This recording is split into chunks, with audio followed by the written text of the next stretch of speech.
What's up, baseball fans? Welcome to another episode of the one and only baseball podcast, Put Me in Coach. My name is Matt Coggins.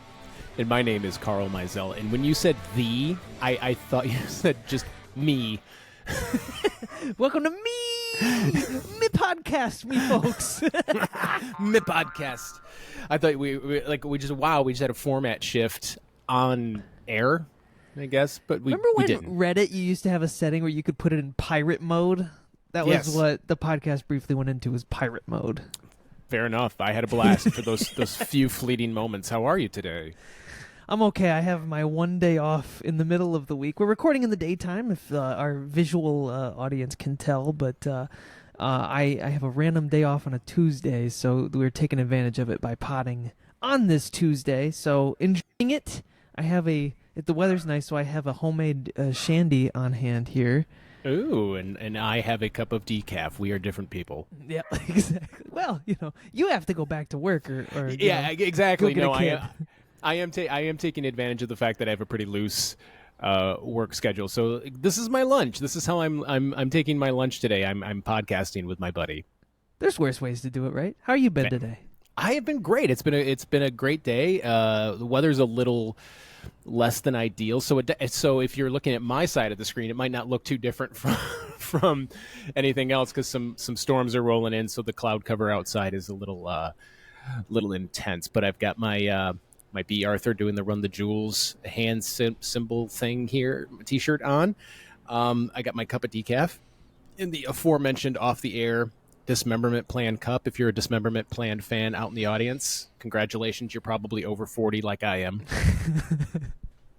How are you? You've got the day off. It's a nice random Tuesday to have. What's that like? Just having a day off in the middle? Because I work traditional banker's hours, so I don't get the random day off in the middle of the week unless I ask for it. You get these random things with a union job where you're not allowed to work, 7 consecutive days. So if you work over the weekend, you have to then take a day off on a Tuesday in order to break that up. So I am going to work for the next 7 consecutive days. So, but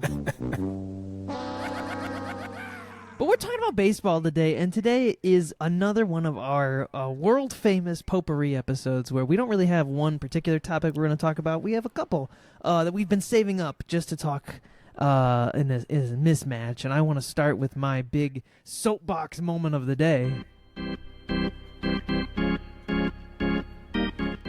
Hey, why are the angles that they put these cameras on the broadcast so bad these days? Have you noticed this? It's not every stadium, it's not every team, it's not every broadcast, but a decent chunk of them now have the cameras zoomed all the way out so that you can get the full view of all the ads behind home plate, and you can barely see the strike zone, you can barely see what's going on with the batter, and it's driving me fucking insane. I can't say that I've noticed that. I'm not saying that you are wrong by any stretch of the imagination, but it's not something that has shown up on my personal radar. But I'm willing to hear your argument and look deeper into it. I do have a little visual proof here. This isn't the best way to show it off, but okay. This is you're not going to see shit with this. Yeah, I can see it. I can see it. Basically, and this was the Mets Cardinals game that was on SNY. They literally had the camera flanking one ad on one side, one ad on the other side, with the batter sort of half cocked off to the side. I think part of it has to do with where they station the cameras. They can't help that. That's down to where the stadium puts it. But the other side of it is they're clearly doing something to include these ads in. And I don't know if you watch on MiLB TV, but they are now CGIing ads on top of the ads, which is very bizarre. So that's my soapbox. Get rid of it. I just want to see baseball. I know the ads are there. You shove in 1 million ads a game anyway. You're not hiding anything. Yeah, no, I completely agree. I think the saturation of advertising is nothing new. I mean, more specifically, I care more about the rise of all the gambling. Gambling ads and everything. And I not to get on my soapbox, but I'm telling you, in 3 to 5 years, we are going to have a fully blown public health crisis on our hands. Yeah. because not to digress too wildly off of this, but I was reading a fascinating piece about this, and they were talking to a psychiatrist who works with gambling patients, and she said, this doesn't help me because in the past, if we were working on a treatment plan, we'd say, oh, you drive home from work past a casino, let's come up with a new route. Now, what am I supposed to tell people? Get rid of your cell phone and turn off the internet? Like, I can't. Don't watch any sports at all. Don't watch any. Yeah, they're on every one of them. Don't watch ESPN. I do know that some people have complained about the variation, specifically in the home, like in the pitching camera, because traditionally it's a little off-centered. But there are a couple, like I think Globe Life. I think all the home games that the Rangers play is more straight dead center. Yeah, dead center. And I must be in the minority because I hear people, the way they talk about the dead center camera, you would think that it was invented by Joseph Stalin. That part doesn't take me out of it. I don't really care where the camera is as long as I can see the game. It's not what I'm used to, yeah, but like that's, yeah, I don't know. It's just, I know that they're doing it for the ads. Oh, absolutely. The other thing about the gambling thing that I want to circle back on at a certain date, my theory, I have another conspiracy theory. I think that umpires are gambling on these games more than, and I think it's a more pressing issue than we think, and they're using their influence to swing certain games because sheer incompetence cannot be, as much as it seems to be the answer, it can't just be the answer. Because some of these umps are bad, and bad at very specific teams. Yeah, we saw a couple of those yesterday. Mark Canna, I know you're a listener. We saw that at bat. It was brutal. And I think you're going to. That's another one. I think there's one of the 4 major North American sports is going to have a massive gambling scam. I mean, we just saw Wilder, I think his name, like a guy just got suspended for life from the NBA. Yeah, a Raptors player, right? Yeah, exactly. He got suspended because he was basically betting on himself. He was taking the under on like rebounds and shit, and well, surprise, he got found out. So it would not surprise me. Has it been over almost like 20 years since Tim Donaghy from the NBA got busted for gambling and fixing games? It happened almost 2 decades ago. It's definitely happening now. Yeah, we just haven't found out about it yet. But I feel extremely confident in saying it's happening. And it can't just be the players either. Like the players, I think, are the first people to catch the guff. But like, who has the most influence on how a game is going to be won or lost? And it's simple shit too. Like, it's just the games that I'm watching. But like, the Mets had a play yesterday. Harrison Bader was tagged out trying to make it over the third, and he was clearly safe. He had his foot in a solid foot before the glove came anywhere near him, and then called out right then and there. And then they went to review. They reviewed it for like 15 fucking minutes. It took forever. And then they're like, oh, never mind, he's out. Play stands. It's like, what was even the point of reviewing? It was clearly, with every angle that the broadcast team sees, he was safe. I don't know. I digress. We'll get into it at a different day, but we do have baseball news to dig our teeth into. Yes, let's. Did you think we'd have a bombshell trade in May? No. Early May? Luis Arraez was traded from the Marlins to the Padres in exchange for 4 top prospects. I'm surprised the Padres have so many prospects still to offer, but the Marlins are also paying all of his salary, so the Padres only have to pay him the league minimum. That's crazy. Yep. Big questions about this one. Was it a good trade for either party? Did the Padres need another infielder? Is it a great deal for both teams? Did the Marlins need to make this deal? And what does it mean for trades to come in the future? I think it was a win-win, personally.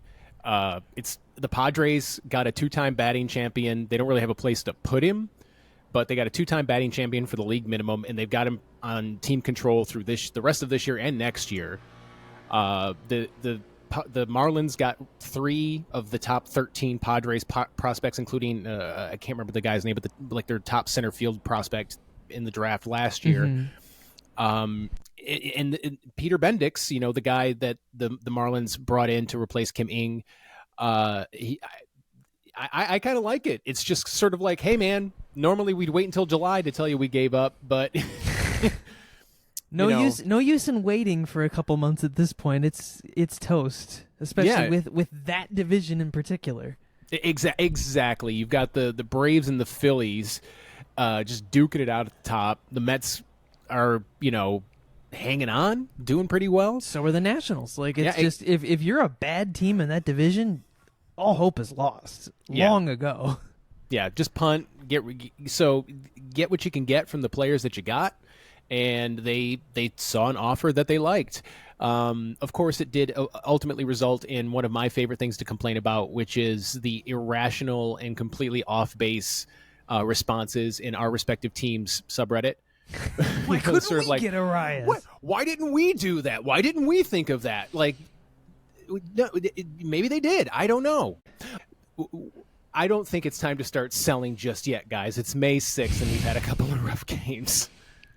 And it's interesting, too, because I think a lot of fan bases are like, a trade happens, and they're like, why couldn't we make that? And it's like, did you need to? Every time. Arraez is mostly going to be a DH as Machado moves back onto the field after his injury. That's a good spot for him. He's not a power DH, but they don't need that. They have power in a lot of their positional players. And they didn't have a spot on the field for him because you've got Bogarts and Kim taking over the middle infield. It makes sense. Put him in the DH. Do the Tigers have a spot for that? Absolutely fucking not. No. and that's the thing that I feel like it feels like I'm talking to a wall when people don't understand basic roster construction in 2024. You have 5 bench spots, and one of them is going to go to somebody who's also a catcher. So you have 4 bench spots. And you're telling me that you want to sign a 36-year-old J.D. Martinez to burn up one of those bench spots just to DH and do literally nothing else? Yeah. Why the fuck would you do that? Why would you leave yourself with 3 rosters or 3 bench spots to cover all these positions on the field? It doesn't make any sense. The DH position is not what it used to be. Get over it. Yeah. Yeah, it doesn't even really make sense for the Mets, but we got to move on. Here's a story that we've been wanting to talk about for a minute, and it is from The Athletic. It's the headline is, "A new group is buying up minor league baseball teams at a feverish pace. What is the end game?" And there's a little bit of a story behind this. There's a conglomerate called Diamond Baseball Holdings, not to be confused with Diamond Sports, who owns Bally. Diamond Baseball Holdings owns a quarter of all minor league teams in America. Full quarter. That's a lot of teams. We're not just talking AAA. This is all levels, a quarter of them. They're making vast improvements to a level of professional baseball once seen as a mom-and-pop operation, but some are concerned with potential monopolization in a growing moment for MiLB, thanks in part to Rob Manfred's influence. The DBH owners are friends of Manfred's, and it was Manfred who brought about this evolution to the minor leagues when the MLB took over the MILB. Since then, multiple team ownership has been totally allowed. So when they had their big contract renegotiation a couple years ago, there was a collective bargaining agreement between minor league players and the league. One big thing the league did is they basically took over MILB. So now the league gets to dictate who gets to own these teams, how these teams are operated and run. And in doing so, he made it so that if you're a conglomerate like Diamond Baseball Holdings, you could own the River City Trash Pandas and the Toledo Mud Hens and whoever else. It's just the 2 minor league teams that came to mind. And it doesn't matter where you're based. There are rules. Obviously, we've talked about this a lot on this show. There's rules for you have to be based in the city that you operate from. You can't own 2 teams. That's monopolization. And it's interesting that they have allowed so much already in just a short amount of time to go on with the minor leagues. And what Diamond Baseball Holdings has done for these teams is kind of cool. It's like, professionalizing their clubhouses, new uniforms, new equipment. It's definitely a positive for those teams, but it also shows that there's going to be a big disparity between some of these teams that are not owned by Diamond Baseball Holdings and those that are. So, Carl, your take. I talked for too long. It'd be great, but you tipped your mic towards me, and it would have been funny if I could have grabbed it in a bit of editing magic. My cats are fighting now. What's going on in the background? I know. I've got laundry over here. I've got an inflatable lightsaber, my Les Paul, my drum kit, and then 2 cats just being shitty over here. Love it. And my 50 and over men's vitamins. There you go. 'Cause I'm so close. My opinion is I'm skeptical. Anything involving Rob Manfred. I have a very minor personal stake involved in this. The very brief time that I worked for a minor league team last year and I only worked for them for about a month, but during that time they were bought by Diamond Sports Holdings. And I remember that nobody seemed to think it was any big deal. But I to your point, I think what's going to happen is you're going to create a new, like you said, you've got some teams are being bought by Diamond Sports. They're getting, like you said, the renovated stadiums and all of this sort of thing. But anything that is that closely tied to Major League Baseball, I'm wary. I'm nervous. But conversely, like you said, it's always been a mom and pop sort of thing. But last year, with the collective bargaining agreement that came through for the minor league players, salaries across minor league baseball more than doubled. Triple A. I think the AAA yearly salary went from it was like 11,000 something to 35,800. I referenced it in a Reddit comment last night to somebody. So that's how I know right off the top of my head. Mm-hmm. So salaries are like doubling and tripling. And if you're just an independent team owner who's trying to pay these salaries, and also you have to have improved food and you have to have better food offerings, and you have to have housing for the players and that sort of thing. So all those expenses add up. And so if the alternative is a bunch of teams going bankrupt or a bunch of teams getting bought by one company, I'll take the latter. Yeah, but I'm not gonna be Still super feels icky. It feels icky. I mean, it's hard because yes, it takes a lot of money to own one of these teams, even if they are a minor league team, and you're not selling the same level of tickets that a major league team is. But at the same time, any time that you're talking about rich people coming in and buying up everything, there's a lot of reason to be wary. Especially when you can see how it's unfolded with some of these really rich people in the major leagues. Yeah. But let's pop this potpourri and move on a little bit. Is that... What the fuck? What is happening? Why? Let's talk about a good old-fashioned American tradition, eating like shit. Because MLB ghost kitchens are going to whip up ballpark food for delivery and pickup courtesy of IHOP. Now, for those that don't know what a ghost kitchen is, it's essentially not a real restaurant. It's just a kitchen that only delivers through DoorDash or Grubhub or whatever. Like most fast food chains, the menu at every MLB ghost kitchen is going to be the same, right down to the sandwiches served on a soft pretzel bun. This starting lineup offers a chicken strip sandwich, hot dogs, a sirloin tip sandwich, and a cheesesteak combo plate called a triple play, and the closer, which is a ball bucket of donut holes tossed in cinnamon sugar. What that's not, if you might pay attention to, is something tied to the local ballpark. So you can't just say, hey, I want nachos from Yankee Stadium delivered to my house today. That's not going to happen. It's just ballpark food courtesy of IHOP. Ballpark-ish food courtesy of IHOP. Because I'm going to tell you what, maybe controversial, the only thing I ever really eat at the ballpark is a fucking hot dog. And then I'm not going to get a hot dog delivered from IHOP. No, it would be a lot. When I first read this, I gave it a cursory glance and I thought it sounded cool. But then as I started to follow along while you were reading it, I was like, wait a second. That sucks. Like it would be cool if it was a participate. You know how like the Tigers or like different teams, but the Tigers, if they score 3 or more runs, then you can go get a free curly fry at participating locations. So I live in Lansing. The local Arby's is not going to participate, but if I'm down in Metro Detroit for work, I could stop into Arby's and get a free curly fry. I think that should be happening with like. If there's an IHOP proximal to a team or a stadium, like Detroit has the shawarma fries. Mm-hmm. How cool would it be to get those? Or like the garlic knots down in Texas that I was not able to get. I couldn't track those down. That would be a lot cooler. But this, I can. The Mets have their pastrami sandwich. I'd love to have that delivered to my house. It's a good sandwich. Yeah, I can go to Tim Hortons down the road and just get a bunch of donut holes. Yeah.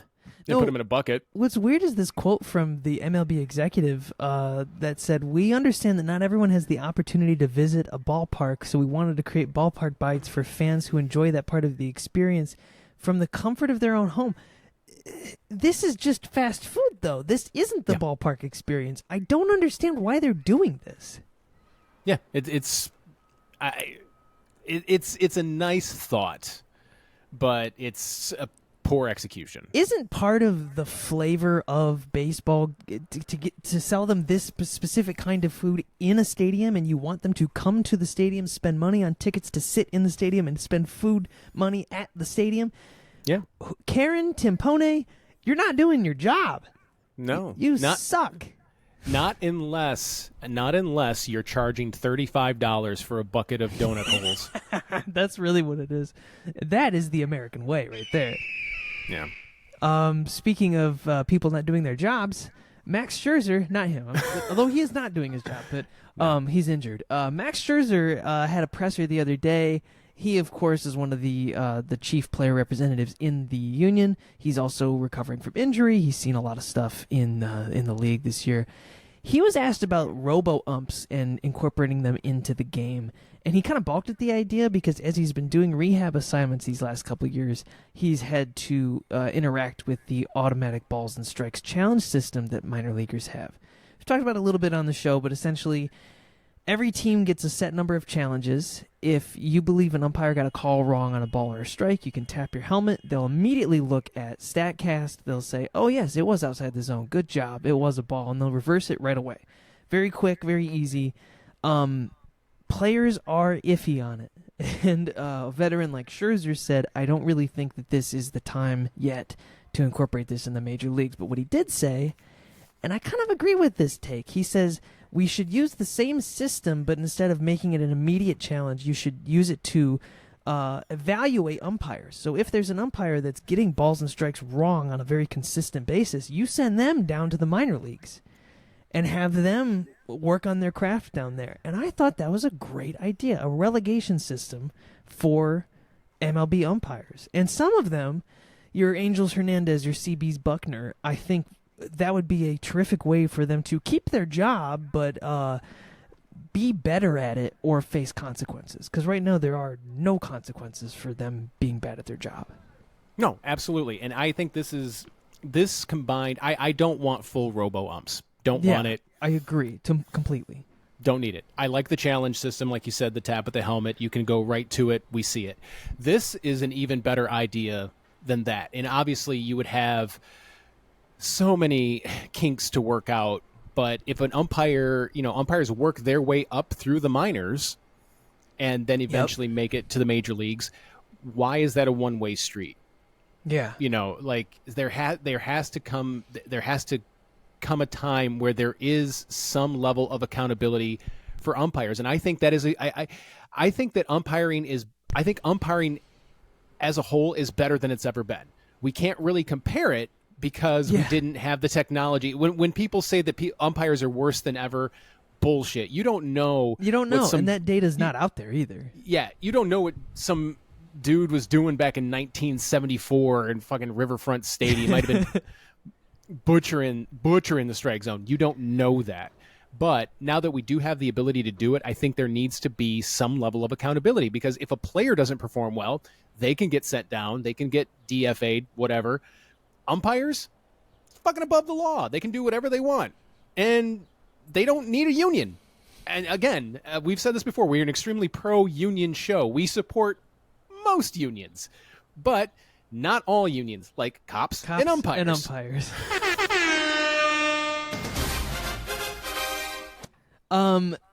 Speaking of technology in baseball, I thought this story was kind of interesting. The Mariners made a concerted effort to get iPads out of the dugout during a losing rut that they started the season with. They weren't doing so hot to start the season. Offense was kind of shitty. So they said, we're going to get rid of the iPads in the dugout. And if you've ever seen it on a baseball broadcast, these players love the iPads. They're like kids in a restaurant, man.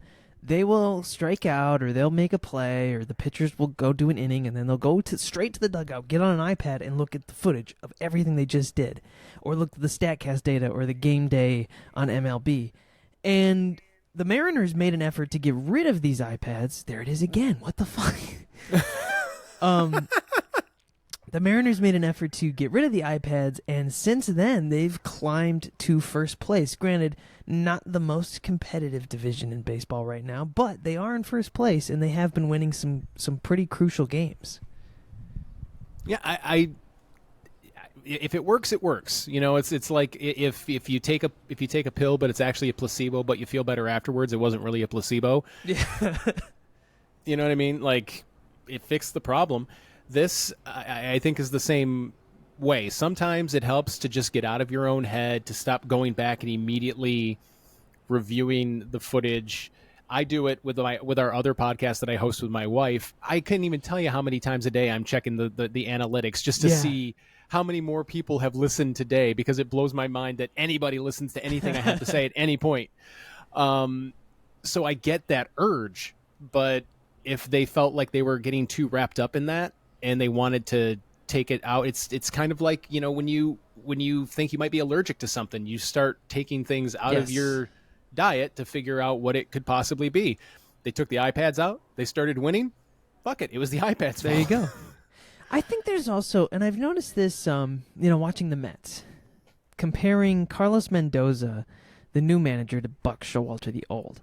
Showalter he wasn't a very analytical guy, but he was a very by-the-book guy. He always had his notebook. He's always writing down notes. He's always scoring the game. Whereas Mendoza, you can tell he's just watching the game, watching what the players do. And I haven't been playing softball for very long, but I've noticed that there's a lot of benefit in paying attention to what everybody on that field is doing all the time, what their strengths are, what their weaknesses are. And I think if you just sit there with an iPad and you say, okay, well, this guy can throw like this or this batter can hit like that, you're not really getting a feel for what it actually feels like in the game. And I think that's important for fans and players alike to experience that. And it's something's about it is working for the Mariners, and I think good on them. Keep the Astros at bay, please. Yeah, I'm not ready to say that the Astros dynasty is over, but if they could just not make the playoffs this year, that'd be kind of neat. That'd be kind of a new sensation. Please, please. Some other funny news stories that came out the last couple weeks. The FAA is investigating the Rockies because one of their coaches was in the cockpit during a flight. Big no-no. You don't do that anymore. I haven't really seen any new information about this because it's an older story. It's from a couple weeks ago, but I think he's still under investigation. It was on video. One of the other coaches is like, here we are in the cockpit while the plane is going, and the pilots are like, yep, here we are. Commercial flight. It was a United Airlines flight, which also, like, why are the Rockies flying commercial? Because they're the Rockies. Aye. So more information on that will come, I guess. I don't know. There was a giant bee colony that delayed the Diamondbacks-Dodgers game, and then the pest control guy that came to dispose of it became a hero for the day. He threw out the first pitch. He did a presser after the game. He has a Topps Now card. Yes! I was going to say, he got his own baseball card. How fucking cool! Yeah, good on him, man. It helps that he was extremely handsome. So it's like, the bee guy came. He's hot. All right, let's go. He's the hero for the day. Yeah, they played I Need a Hero on the loudspeakers. The game was delayed by like an hour because this bee colony was fucking massive, and it was right on the base of the netting right behind home plate. So it was kind of necessary to dispose of, but very funny moment. This season's already got a lot of them. Riley Green split his pants again. Not much of a story, just he's ripped his pants twice now. And there was a story from the other day where the first time he ripped his pants, his mother called him and said, I've washed thousands of your pants. I've never seen your pants ripped that way. Which, why has his mom washed thousands of his pants? That's maybe an exaggeration, Mom. But also funny that as many problems as uniforms have had, he's the only player I've seen rip his pants in that specific way twice. Right down the seam. Yep. I mean, other players have ripped their pants. I think Bryce Terang, it happened to him in Milwaukee, but it was more of like a spot. But you're right. Like the one he had in New York the other day, right down the seam. And very lucky for him, that was a cool day, and he was, layering. Yeah. because if it were me, all you would have seen is just like my sliding shorts, and then And the jock strap, probably. And well, he's an outfielder, so yeah. No, my sliding shorts have the cup you got thing the built in. right. Okay. It's built in, yeah. Let's see. Oh, I think that was the last of our. I mean, I had one down here about Ohtani signing the long-term deal to become the ambassador for a company called Rapsodo. I don't know much about Rapsodo. They seem kind of cool. It's like a sports tech company where they develop these instruments that allow you to track your hitting, your pitching, and I guess he's been using them a lot as to train. And now he is their official brand ambassador. I thought that was kind of cool, and yet another amazing, lucrative deal for a man that does not need them. No, Rapsodo technology is fantastic. You can buy it. You can buy it for yourself. I mean, it's pretty expensive, in like I think like the $800 to $1,000 range, if I remember correctly. But so I probably don't need it for my beer league softball training. I mean, if you got it burning a hole in your pocket, it'd be cool. But I don't know if you've ever watched on YouTube the Baseball Bat Bros channel. They go around. They'll do fun videos where like they'll take those like juiced bats from the like aluminum bats from the 90s and see how far they can hit dingers. They had Matt Holliday and Jackson Holliday on. They did a home run derby with Adley Rutschman. That's cool. Yeah, no, it's really cool. But they have a Rapsodo unit. And it gives you feedback on launch angle and exit velocity, so they can see it in real time. So if you're, working on your launch angle and you're trying to get that optimal, I think it's like 28 to 34 degree backspin launch angle for home runs, it's a really good way to do it. How the game has changed. It used to just be hit hard, hit far. Now it's launch angles. Oh, yeah. You have an interesting question that you're posing to me here in the script, and I'm fascinated to dig into this topic. Are rule changes leading to a rise in disposable pitchers? What does that mean? I'm so glad you asked. So, initially, I wanted to add something to the script, and maybe we'll do it next week. I wanted to talk about the young Japanese player who eschewed traditional Japanese baseball trajectory in that he would get drafted into the NPB. He instead graduated high school. He was coached by the same guy who coached Ohtani and I think Kikuchi as well. And he is now playing at Stanford University. So he's taken a non-traditional path for Japanese players. Initially, I wanted to talk about that. And I think if you want to look up, I think his name is Rotari Sasaki. If you just look up Japanese baseball, Stanford, I'm sure you'll find some interesting information. But I was going through Baseball Prospectus, and they had an article and a title that caught my eye immediately, and it was The Rise of the Disposable Pitcher. And so I thought it would be interesting to present this, given all the talk that we've had around pitching, and we've talked about injuries, but there is something that seems to be going on with pitchers that not a lot of people have caught wind of, and Baseball Prospectus was onto it. So there has been a sharp rise this season in pitchers getting called up from the minors for one game or no games and then getting DFA'd. So for those of you listening who might not be familiar with the term DFA or what that process is, quick refresher. Each team carries 26 players on their active roster. They can draw those players from their 40-man roster. The 40-man roster is their active roster plus players on the 7, 10, 15-day injured list, and minor leaguers, and then any players on bereavement, family emergency, or paternity leave. You've probably heard the term 40-man. That's where it all comes from, and that's where they're drawn from. When a player is designated for assignment, they're essentially getting fired. The player is removed from the 40-man roster immediately. The team then has 1 week to either trade that guy or place him on waivers. If that player goes unclaimed on the waiver wire, his team can either outright him to the minors or release him. Case in point, last season, before their April 3rd game against the Twins, the Marlins called up Jeff Lindgren. Who? Right? Exactly. At the time he got called up, he had 68 innings of minor league pitching, and none of it was above AAA, I think, at that time. I didn't put that in the notes. It didn't seem relevant until just now, so I guess I'm wrong. He had a light amount, is what you're saying. He wasn't very tenured. Exactly. And we're going to kind of touch on that a little bit later in this piece. So before that game, they called him up. Now, they had 4 games in 4 days, and their 4 starters across those first 4 games had only averaged 4 2/3 innings. So they were stretched a little thin. So they called up Lindgren, and that turned out to be rather fortuitous because the starter in that 5th game, Johnny Cueto, injured his bicep and suffered an injury that would keep him out beyond the All-Star game. So he pitched 1 inning. Lindgren then came in, pitched 5 innings, gave up 4 hits, 3 walks, and 4 runs in what ultimately turned out to be an 11-1 Marlins loss. So what? Who cares, right? Guys get called up for spot starts all the time. True, but what happened to Lindgren was unusual. He got designated for assignment afterwards. Now, over the first 32 days of the 2023 season, 27 pitchers were designated for assignment. And over that same span, the first 32 days of this season, 43 pitchers have been designated for assignment. Of the 23 pitchers that were DFA'd last year, 7 involved a pitcher being added to the roster, pitching 1 or no games, and then getting DFA'd. By comparison, 12 of the 43 players that have met the DFA fate have been called up and pitched 1 or no games.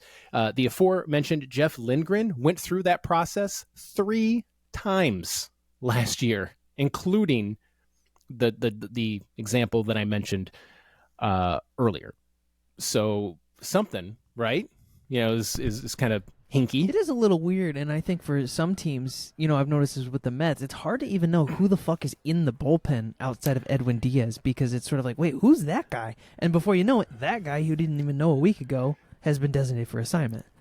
It's so funny you say that. I did not include any of that, but the article that I linked into the script, and I don't know if it's paywalled. I hope it's not paywalled.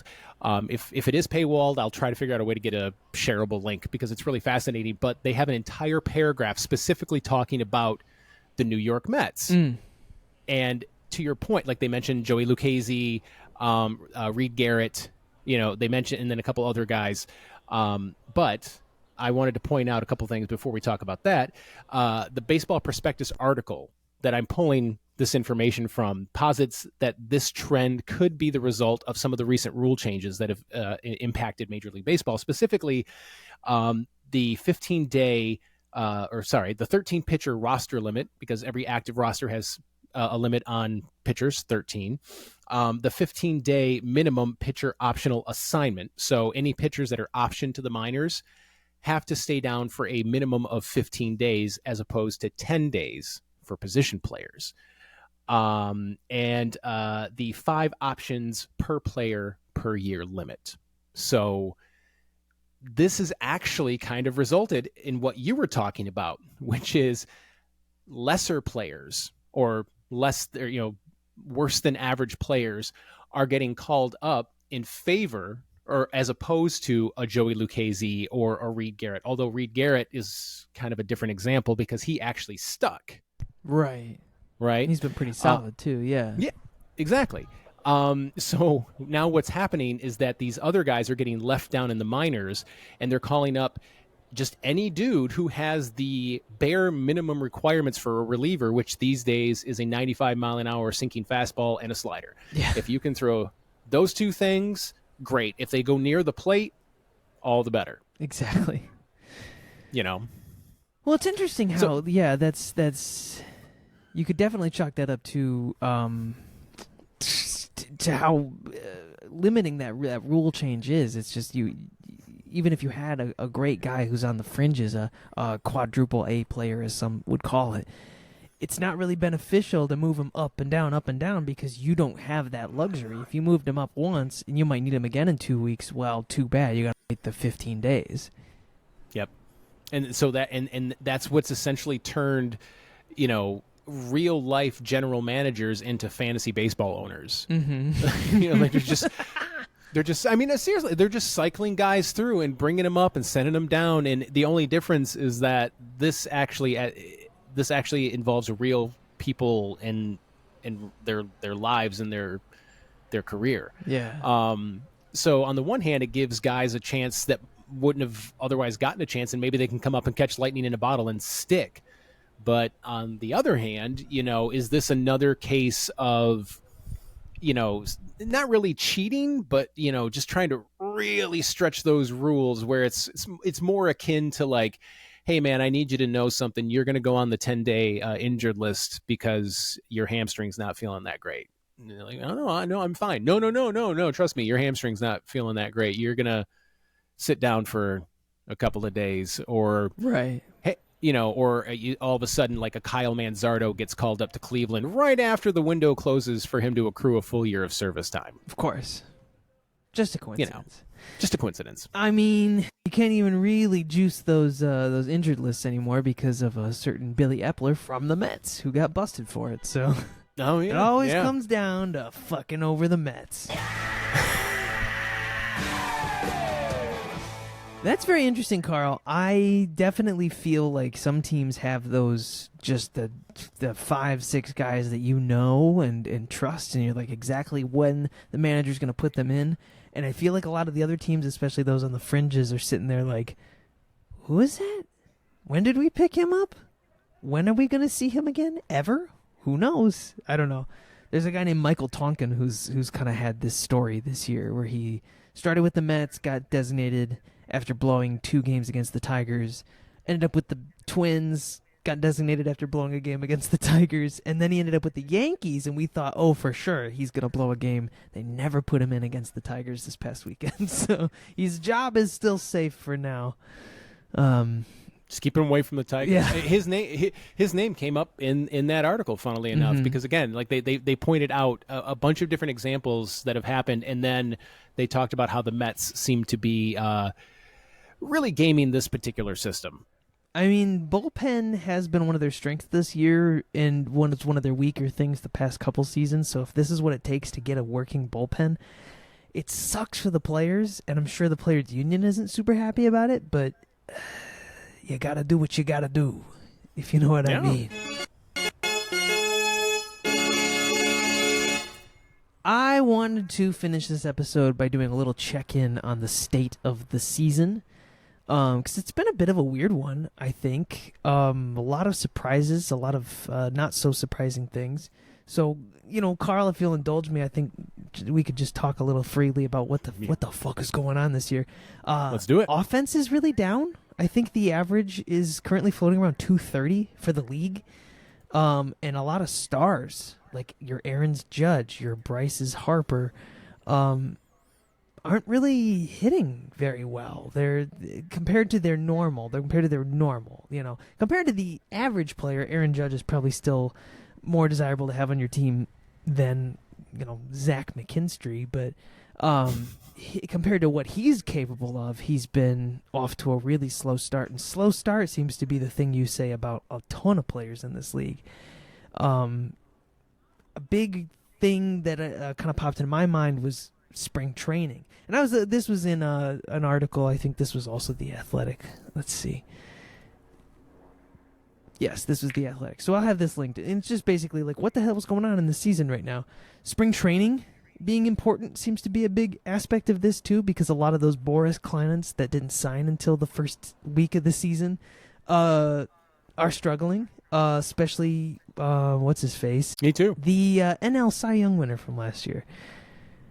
Last year, Blake Snell. Blake Snell is now injured after struggling through a couple starts, and he joined the season very late. Pretty much all the Boris clients are struggling. Montgomery, Bellinger, all of them. People that aren't, Juan Soto, Shohei Ohtani. That is Mookie Betts. Mookie Betts. Those guys have been playing out of their minds. Juan Soto has absolutely shattered all already high expectations of him.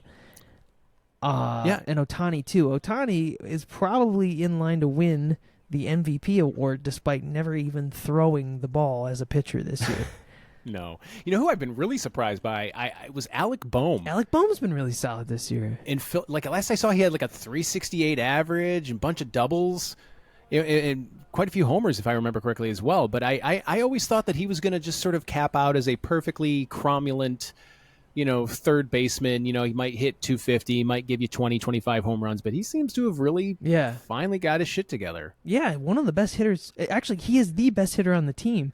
He only like Trey Turner comes close to him right now on that team. And, and Turner's injured. Yeah, I know. He's my best player on my fantasy team, so I definitely know about that. Sorry, didn't mean to bring that up. There's a couple teams that are making history this year for all the wrong reasons. The White Sox, the Marlins, the Rockies.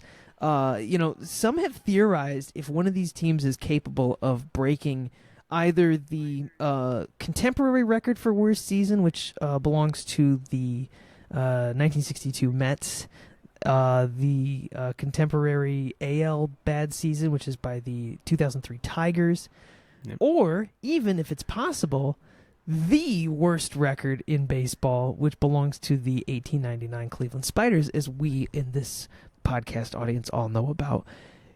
What do you think? Like, the White Sox have won a couple more games after an atrocious start. I think they're still on pace to finish with roughly 30 to 40 wins. You'd have to only win 20 to tie the 1899 Spiders. So I don't know. I don't know if it's possible to truly break that record. That record? Yeah, it's a rather ignoble record, to be sure. I don't think it's possible in this day and age. I just don't think. I think even the worst baseball player on any given roster is still better than the best player on any roster in 1899. Yeah, very true. Well, Cy Young was pretty good. But.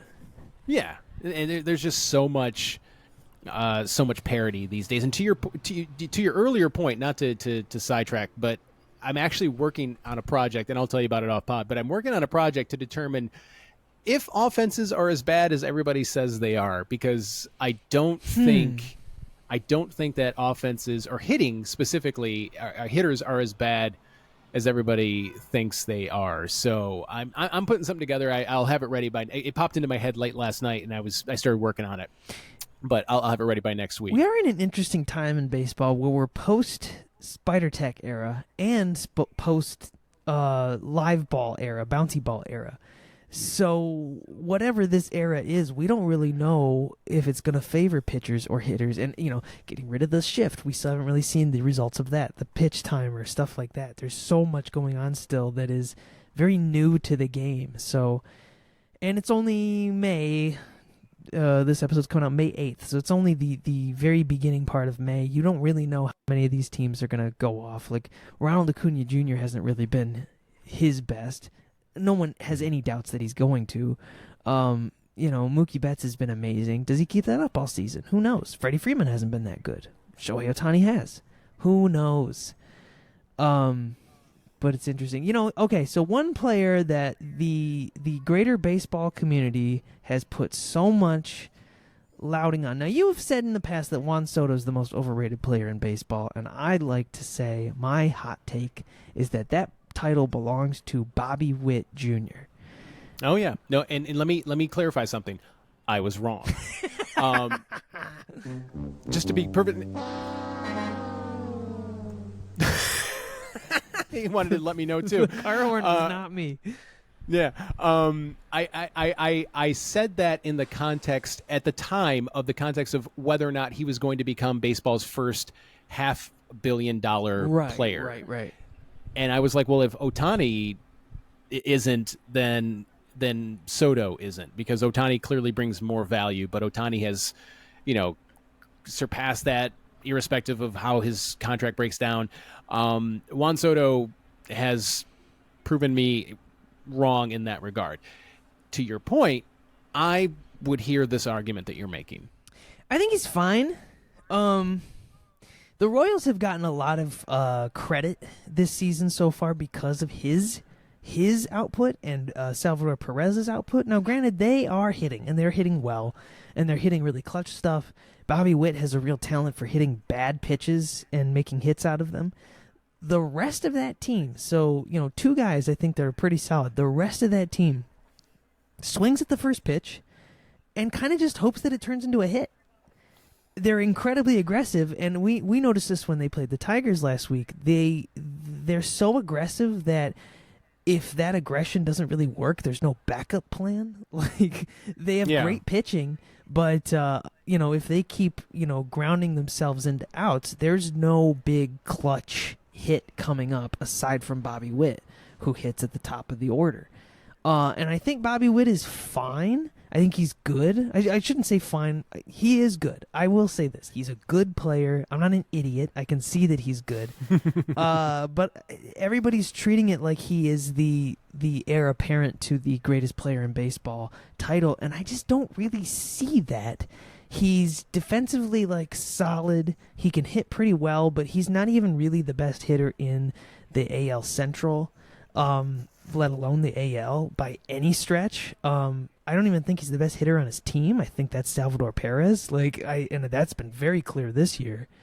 So I don't know, man. I get a little sick of everybody acting like the Royals are some big, amazing turnaround Cinderella story when it's mostly just the Bobby Witt show, and he's not even that great. No, yeah, I'm a little bitter, if you can't tell. Yeah. Yeah, he's. I'm looking at his StatCast or his Baseball Savant right now, and there's a lot of red in the offensive category and even in the defensive categories. But there are some areas like he's in the 26th percentile for chase rate, which means that 74% of Major League Baseball players are better at not chasing. Right. So there to your point, plays into that what I was saying. Everybody swings at everything with that team.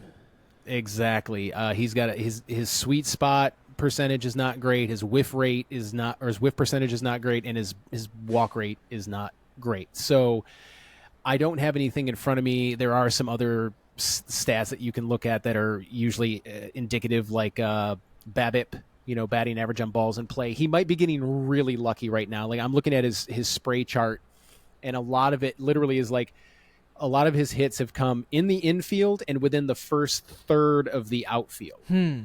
So he's taking advantage of that speed. I don't know if you can. It's so washed out. You can't. There we go. Okay. Yeah, I see that. You see, right? You see, like, the bulk of his hits are coming right there. But conversely, he has a great exit velo, great barrel percentage, great hard hit percentage.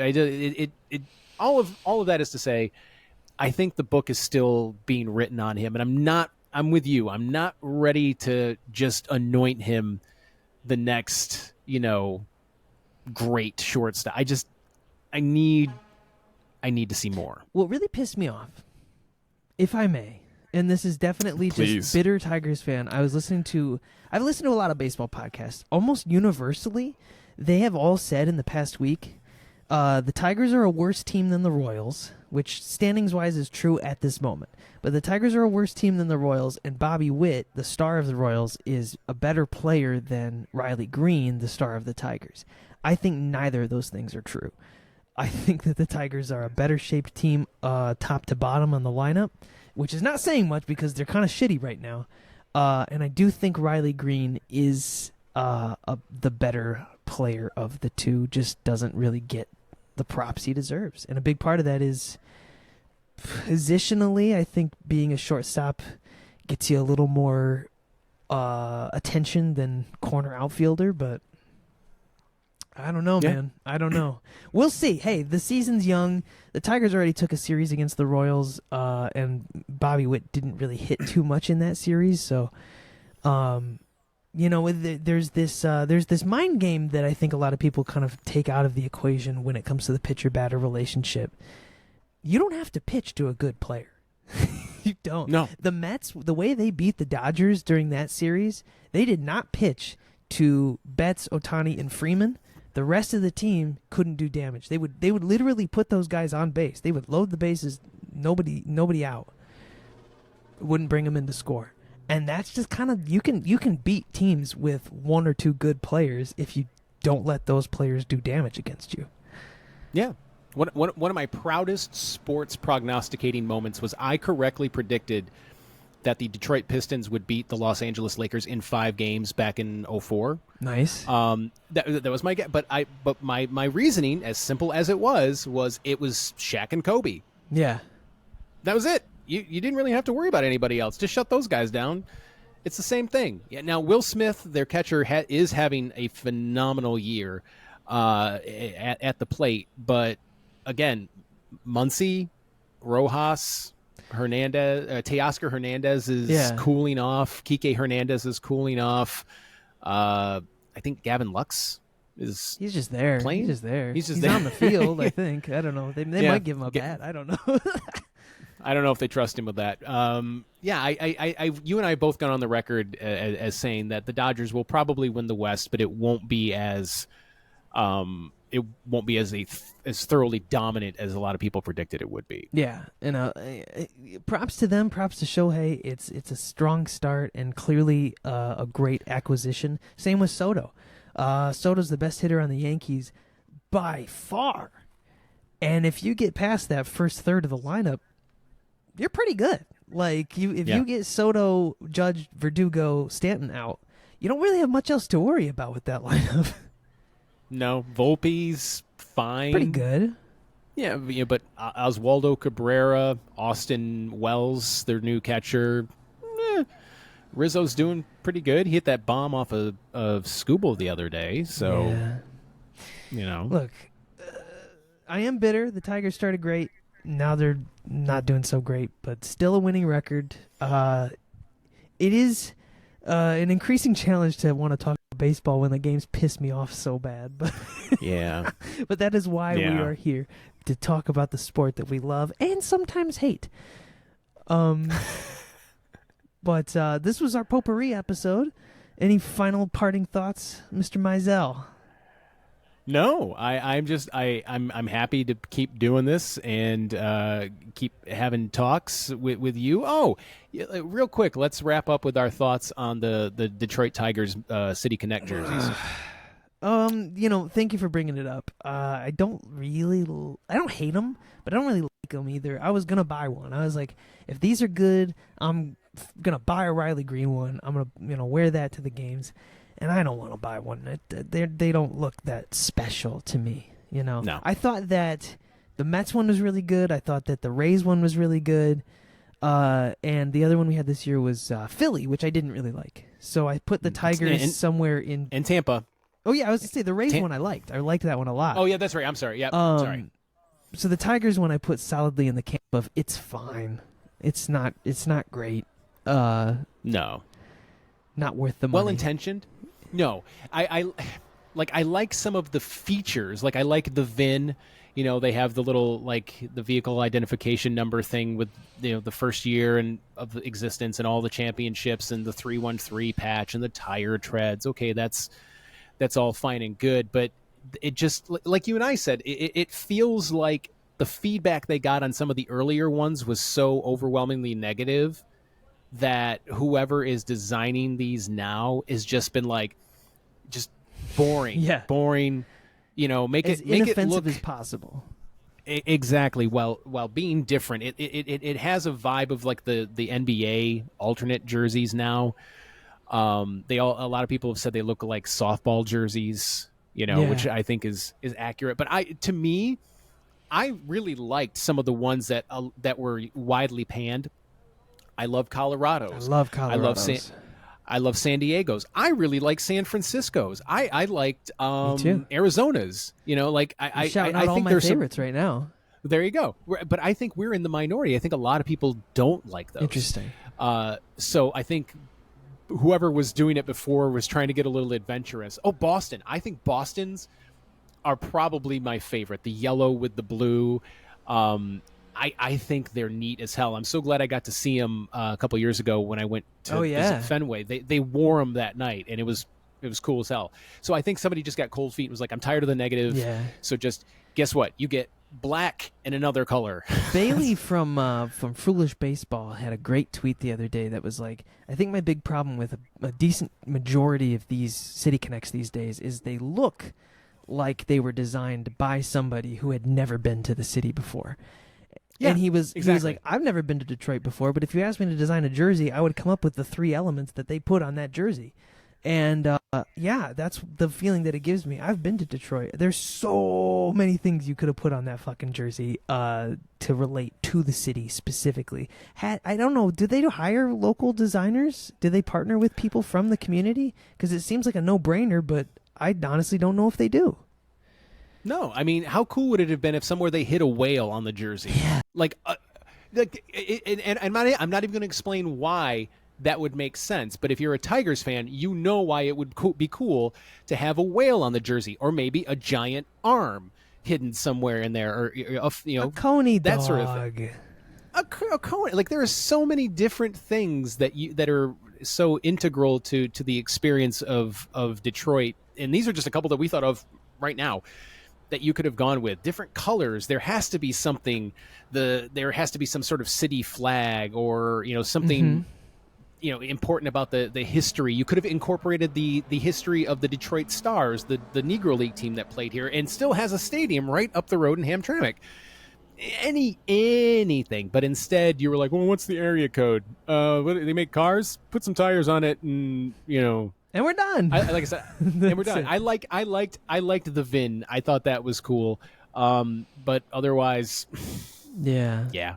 Like you said, you said it best. I am whelmed. Yeah, pretty whelmed. Not gonna buy one. But if you like them, more power to you. They're gonna wear them every Friday all season, regardless of whether we like them or not. And it's funny. The Rays have they wore them their entire homestand when they debuted theirs. So maybe the players find them to be good luck. We could certainly fucking use some right now. Seriously. All right, folks, that's going to do it for us here at Put Me in Coach. Thank you so much for listening. Please, for the love of God, tell your friends about us. Watch us on YouTube, all that good jazz. And we'll be back next week with another episode. Goodbye.